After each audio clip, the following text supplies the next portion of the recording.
let me ask you what you made of the officials' comments that A, there will be no mall. That seems to me the first time I've heard this. B, there will be an investigation into this violence.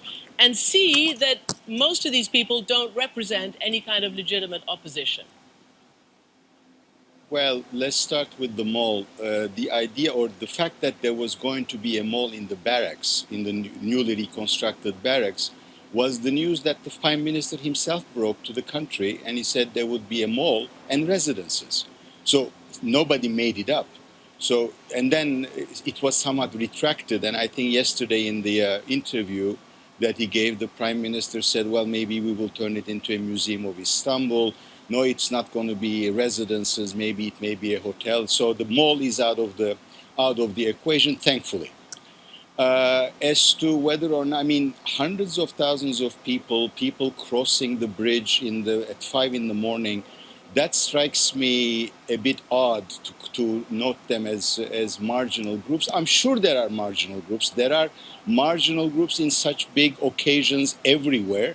And most of the time, to the extent that I could follow it, the majority of the crowd had tried to contain these guys and tried to stop them. That there's been cases of vandalism is true, but when you look at the dimensions of this, it had been rather, to the best of my knowledge, it had been rather limited. So to say that this was all instigated by marginal groups is certainly wrong. So, what really instigated this? Yeah, sure. Yeah, I was going to say, what really instigated it, and what is the bigger picture? What is the bigger meaning of this, and what should we be taking away from what we're seeing?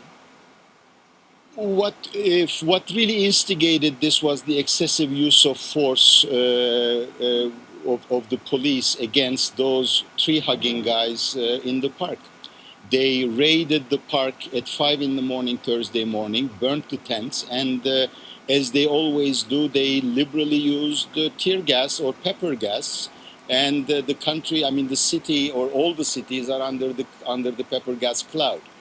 Now, what we should make out of this is that ultimately an urban, educated, mobile, 21st century public basically broke the wall of fear and basically told the Prime Minister and the ruling party that they are also citizens of this country, that they would rather be talked to rather than be talked at, and rather than actually everything coming top down, they would like to have a say over what's going to happen to their city.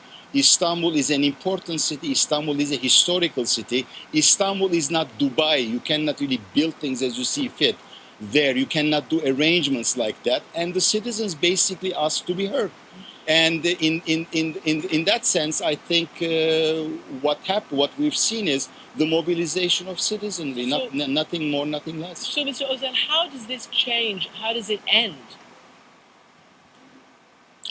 Well, it will probably subside at some point unless the excessive use of force continues.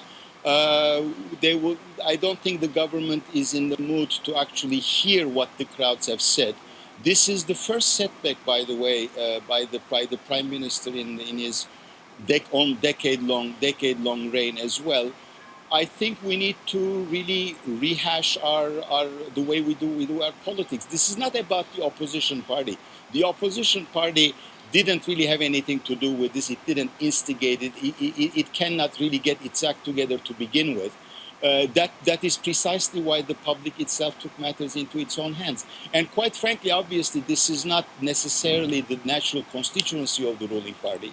But there were enough people who, even in their constituency, that sympathized with what was going on. And we'll have to wait for the reaction from Anatolia, the core supporters of the ruling party. And even there, I think there is some sympathy that this degree of pressure from top-down management style is really getting out of hand. Soli Özel, thank you so much.